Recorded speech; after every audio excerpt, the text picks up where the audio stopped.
피프티가 쏘아올린 공이다. 최근 어트랙트를 상대로 전속계약 효력부 존재 가처분 신청에 나서며 소속사를 이탈하려는 모습을 보며 많은 네티즌들은 과거 비슷한 행보를 거른 손승연을 떠올렸다. 무엇보다 양측의 배우로 안성일 대표, 덕이보스 다 의혹을 받고 있다는 점 역시 동일하다. 이에 손승연은 참기만 하는 게 능사는 아닌 것 같다 라며 대응에 나설 것을 예고했다. 하지만 침묵을 깬 손승연의 모습에 네티즌들은 단지 내 입맛에 맞다고 소송에서 나와버리는 것은 배신이 맞다. 편견을 버리고 이야기를 들었지만 자신만 생각하는 사람이란 것을 알게 됐다. 회사 사정은 하나도 생각을 안 하는 사람이라는 것을 잘 알았다라며 비난을 이어가고 있다.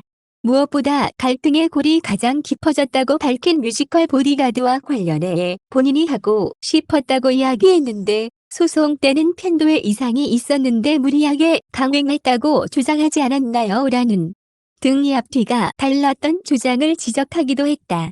이와 같은 비판이 쏟아진 손승연의 이야기를 요약해봤다.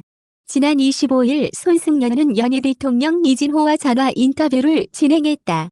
손승연은 시간이 많이 지나간 일인데 이 시점에서 이렇게 주목을 받게 될 것이라고는 생각을 못했다 라면서도 피프티와 닮은 듯한 행보에 대한 이야기가 쏟아진 것과 관련해 나쁜 이야기를 많이 하셔서 속상하긴 했다. 그래서 속 사정을 알려드리고 싶어서 말씀을 드리게 됐다라고 말했다. 먼저 소속사를 배신하고 나왔다는 이야기에 대해 그렇게 생각하실 수도 있겠다는 생각으로 지금까지도 참으려고 노력을 했다 라며 전 소속사 대표님과 의견 차이, 생각 차이 이런 것들이 꽤 긴 시간 이어졌다. 그러한 과정에서 너무 다르다는 것을 느껴 감정이 상했고 그러다 보니 그렇게 전속계약 해지 소송 된 것이지 일방적으로 배신이라고 하면 속상하죠 라고 설명했다. 다만 손승연은 소송을 제기했을 당시 소속사가 제작 의무를 이행하지 않았고 연예 활동을 지원하지 않았고 정산 의무 등을 불이행했다고 주장했으나 디스패치가 공개한 자료에 따르면 회사는 모든 의무를 이행해온 상황.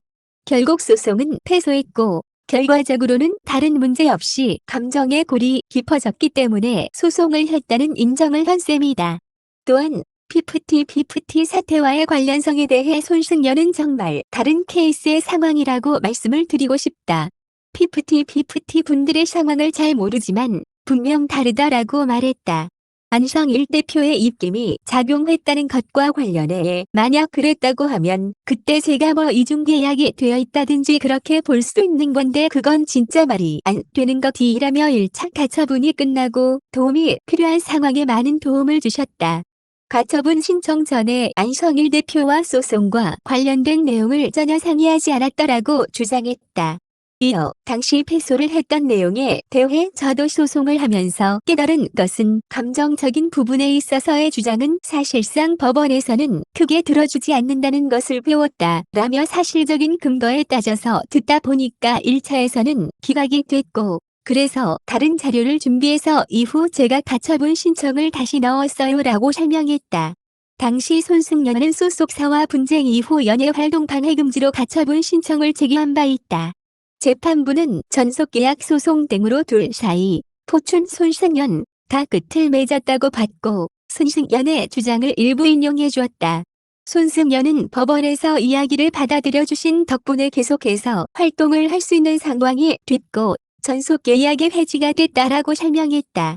다만 손승연은 이후 안성일이 수장으로 있는 24스트릿과 전속계약을 체결한 바 피프티와 닮은 꼴 행보가 아니냐는 반응이 쏟아졌던 상황이다. 무엇보다 손승연은 뮤지컬 보디가드로 인해 감정의 골이 깊어졌다는 주장을 했다. 그는 제가 그 당시 뮤지컬을 굉장히 하고 싶어 했다. 그 부분에 대해 회사랑도 이야기를 나누려고 했는데 대표님이 목 상태가 걱정이 된다. 회차당 페이가 적어 회사 유지에 걱정이 된다는 이야기를 했다. 그래도 저는 하고 싶다는 말씀을 드렸다. 페이가 적어도 돈을 못 버는 것은 아니고 미래를 생각하면 꼭 하고 싶었다라고 당시를 떠올렸다. 이에 회사 측에서는 그러면 돈을 벌어야 하는데 이걸 하면서 행사를 해도 되겠냐라고 물어봤고 손승연은 이 부분에서부터 이제 조금 많이 틀어지기 시작했다 라며 목을 걱정하신다고 했는데 보디가드를 하면서 행사까지 할 수 있냐고 물어보는 게 섭섭했죠 라고 말했다. 이어 뮤지컬을 할 경우 6개월 동안 행사 비용을 벌지 못하니 계약을 6개월 연장하겠다고 했다. 당시 1년 반 정도 남아 있었는데 재계약이 아닌 6개월 연장에 기분이 더 상했다. 그래도 제가 하고 싶다고 말씀을 드리니까 매니저 및 차량 지원을 못 해주신다고 했다. 그때는 이미 너무 감정이 상해서 안 해주셔도 그냥 한다고 말을 했다. 그런 모습을 봤기 때문에 과연 진심으로 회사가 나를 지원해줄 수가 있나 이러한 이유로 전속 계약 해지를 했다. 안성일 대표와 관계는 없다라고 강조했다. 그 뒤로 덕이버스의 손을 잡게 된 것에 대해서는 제가 이제 재활을 해야 하는 상황이었고 쉬면서 조금씩 들어오는 일을 해야 됐다. 그러다 보니 연습실도 필요했고 그런 부분에서 많은 도움을 받았다. 그 뒤 자연스럽게 일 이야기도 하게 됐고 자연스럽게 넘어가게 된 것 같다라고 설명을 더했다. 이를 본 네티즌들은 결국 내 기분 상해줘야매 대체 인터뷰를 왜 한 건지 이해가 안 된다. 회사는 땅 파서 장사와나 그때 연예인도 손승연밖에 없었던 상황인데 정산 거짓말하면서 소송 건 모습이 그냥 PPT랑 똑같은 것 같은데 라는 등의 반응을 쏟고 있다.